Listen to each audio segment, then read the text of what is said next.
লোকে বলে, জিজ্ঞাসা করে যে হিমালয় কেন যাচ্ছে, এভারেস্ট কেন যাচ্ছে। কেউ যদি গ্লোবাল ওয়ার্মিং দেখতে চায়, তার দেখার সবচেয়ে সেরা জায়গা হচ্ছে হিমালয়। কেন যায়, কি কি কি দেখার আছে, শুধু যে এটা একটা অ্যাথলেটিক পারফরমেন্স বা শুধু যে একটা চ্যালেঞ্জ যেটা আমি ঠিকঠাক ভাবে উতরে গেলাম, এটাও না। যদি কারো আসলে দেখার চোখ থাকে, অনেক কিছু দেখার আছে। বেস ক্যাম্প পর্যন্ত মোটামুটি আমরা নর্মাল যে খাবার দাবার খাই সেটা পাওয়া যায়। বরফ গলিয়ে খাবার দাবার, প্রথমে অনেকটুকু বরফ গলালে এইটুকু পানি পাওয়া যায়, যেহেতু বরফের ভলিউম বেশি। ওই খাবারগুলোই খাওয়া হয় যেটা শুধু পানি গরম করলে খাওয়া যায়। এটা অলমোস্ট প্রায় 2 মাসের অভিযান। আমি বাংলাদেশ থেকে যাত্রা শুরু করেছিলাম 1 এপ্রিল, আর আমি মাত্র গতকাল ফিরেছি। আর আজকে লাকিলি আজকে যে আপনাদের সামনে কথা বলছি, আজকে 29শে মে। এটা আজকে এভারেস্ট ডে হিসেবে পুরো বিশ্বে পালিত হচ্ছে। তো প্রথম এভারেস্ট আরোহণ হয় এই দিনে, প্রায় অলমোস্ট 71 বছর এবছর হলো আর কি এভারেস্ট আরোহণের। এইবার অভিযানটা একটু মানে প্রথম থেকেই অনেক অবস্টেকল ছিল, কারণ আমি যতদিনে বেস ক্যাম্পে পৌঁছেছি 10th এপ্রিল। আমি 1 এপ্রিল বাংলাদেশ থেকে যাত্রা শুরু করে 10th এপ্রিল পৌঁছেছি। 10th এপ্রিল পৌঁছানোর পরে যেটা হয় যে ওই সময়ে ক্যাম্প 2 পর্যন্ত রাস্তা খুলে যায়।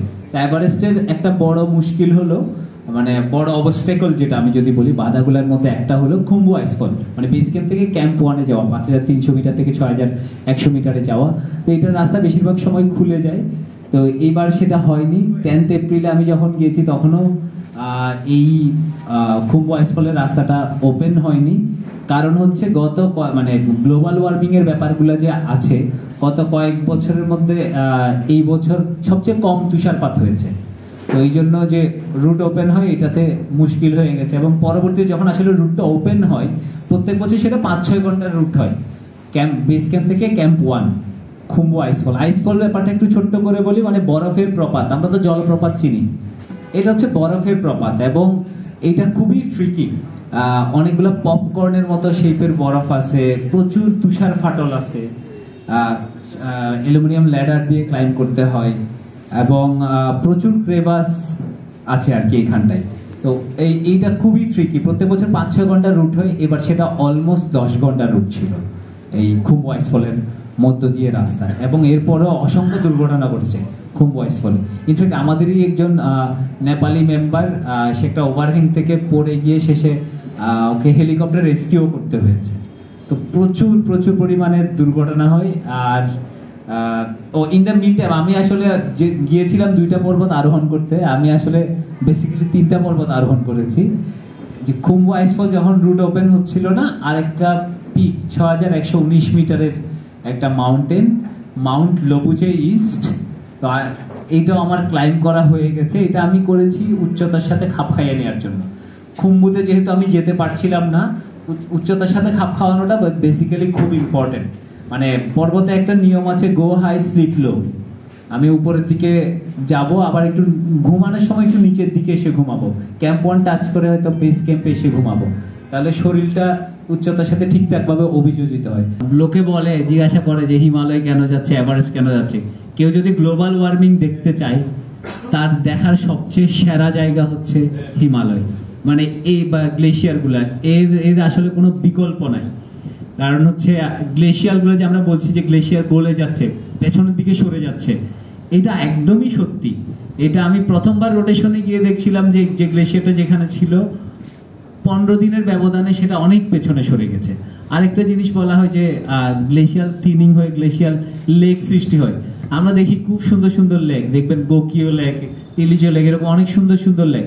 এই লেকগুলো আসলে সৃষ্টি হচ্ছে আসলে গ্লেশিয়ার যে পাতলা হয়ে যাচ্ছে বিশ্বজুড়ে তাপমাত্রা বৃদ্ধির ফলে, এর ফলে এগুলা সৃষ্টি হয়।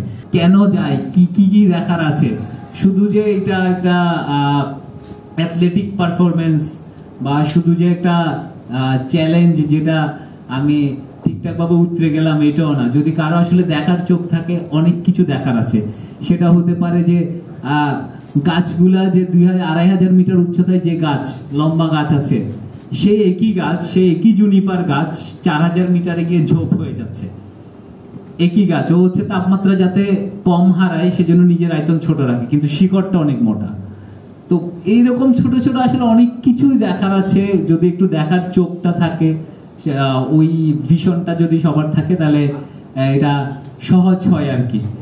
আর আর এছাড়া দুইটা যদি এভারেস্ট এবং লোৎসের মধ্যে বলে, সবাই শুধু এভারেস্টের কথা বলছে, দুইটা ক্লাইম্বের মধ্যে আমি ডেফিনেটলি লোৎসেকে এগিয়ে রাখবো। এইটা এমন না যে শুধু আমি লোৎসের চূড়ায় প্রথম বাংলাদেশি হিসেবে দাঁড়িয়েছি, ব্যাপারটা এমন না।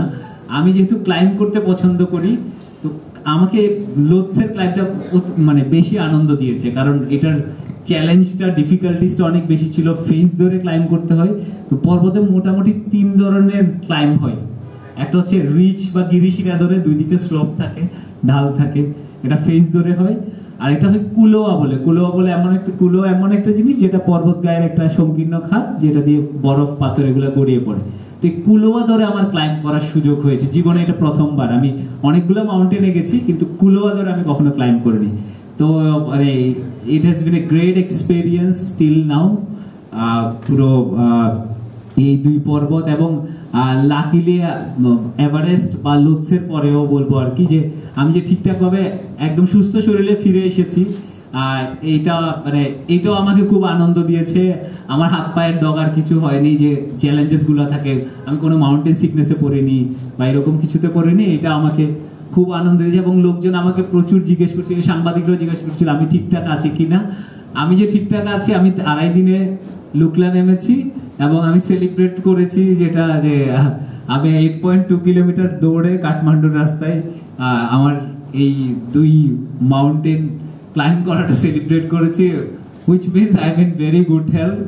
হয়তো আমি একটু 4 কেজি ওজন কমেছে, which is okay আর কি। প্রথম যে জিনিসটা আমি আসলে ব্যাকপ্যাক থেকে বের করি ডেফিনেটলি সেটা আমার দেশের লাল সবুজ পতাকায়। তো এটা আর আমার যারা স্পন্সর ছিলেন তাদের ব্যানার্স। এরপরে বাকি সময়টুকু আমি উপভোগই করেছি আসলে, যে চারপাশ দেখেছি, যে এই সুযোগ তো আর হয়তো জীবনে নাও আসতে পারে। খাবার দাবারের বিষয় হচ্ছে বেস ক্যাম্প পর্যন্ত মোটামুটি আমরা নর্মাল যে খাবার দাবার খাই সেটা পাওয়া যায় আরামসে। ডাল ভাত, নেপালে একটা কথা আছে, dal bhat power 24 hour and then no shower, এরকমও বলে। আচ্ছা, এনিওয়ে ওইখানে নর্মাল খাবার দাবার পাওয়া যায়, কিন্তু বেস ক্যাম্পের উপর থেকে খাবার দাবারে হচ্ছে একটু সাবধানী হতে হয়। এরপরে সাবধানী মানে এরপরে হচ্ছে তো বরফ গলিয়ে খাবার দাবার। প্রথমে অনেকটুকু বরফ গলালে এইটুকু পানি পাওয়া যায়, যেহেতু বরফের ভলিউম বেশি। তো ওইটাতে ওই খাবারগুলো খাওয়া হয় যেটা শুধু পানি গরম করলে খাওয়া যায়, অ্যাজ লাইক নুডলস, স্যুপ, এই টাইপের, বা আর কিছু হাই অল্টিটিউড ক্যান টুনা, এই টাইপের খাবার দাবার। আর উপরের দিকের ক্যাম্পে আসলে খুব বেশি অ্যাপিটাইটও থাকে না, যে ক্ষুধা কমে যায় আর কি। মানে লোকে যে আসলে ওয়েট হারায় আর কি। আমি মাত্র 4 কেজি হারিয়েছি। আমার টিমের একজন চিলির একজন হাবিয়ার বলে একজন ভদ্রলোক আছে, ও ক্যাম্প 4 4 দিন ছিল, ক্যাম্প 2 তে হয়তো আরো 5-7 দিন। He lost almost 20 KGs. ও হাফ হয়ে গেছে। ও যেদিন খেলতে আসছে, বেস ক্যাম্পে আসছে, আমি জাস্ট বিকেম হাফ। আমাদের একটা ক্লাব আছে চট্টগ্রামের ক্ষেত্রে, vertical timers, they are very welcome. আর দেশের অন্য কোনো কারণে হলে ঢাকা বেসড অনেকগুলো ক্লাব আছে, রোপফোর, কোয়েস, বিএমটিসি, সো মেনি ক্লাবস। চট্টগ্রামে হয়তো ওরকম মতো অপশনস নেই। এরপরে যদি কেউ মনে করে পার্সোনালি যে আমি কোনোখানে ইন্টারফেয়ার করে তাদেরকে হেল্প করতে পারবো, they are pretty welcome to reach out to me. এবং আর আমরা হচ্ছে যারা একদম নতুন বিগিনার এই পর্বতারোহণে হচ্ছে পা রাখতে চাই, তাদের জন্য আমরা নিয়মিত ক্লাইম্বিং ওয়ার্কশপ আয়োজন করে থাকি সীতাকুণ্ডে, so they can join us also. আমি ডেফিনেটলি বলবো আমি ষষ্ঠ, একদম মানে এটা নিয়ে কোনো ইয়ে নাই। এবং এই ক্রমের মধ্যে, এইসব ক্রমেও আমি খুব একটা বিশ্বাস করি না। অনেকগুলো বিতর্ক আছে। লাস্ট যেটা সেটা বলি যে সজল ভাইয়ের ক্ষেত্রে নিয়ে বেস ক্যাম্পে আসা পর্যন্ত, যে অনেকে বলে যে বেস ক্যাম্প পর্যন্ত না ফিরলে হচ্ছে সেটাকে সামিট ধরা হয় না। তো সজল ভাইয়ের স্পিরিট অফ অ্যাডভেঞ্চার, এইটাকে তো আমাদের সম্মান জানাতে হবে, যে হি সামিটেড এন্ড হি স্টেড দেয়ার। তো এইটা নিয়ে আমার পার্সোনালি এই ক্রম বা এগুলা নিয়ে আমি একদমই ভাবিত নই আর কি।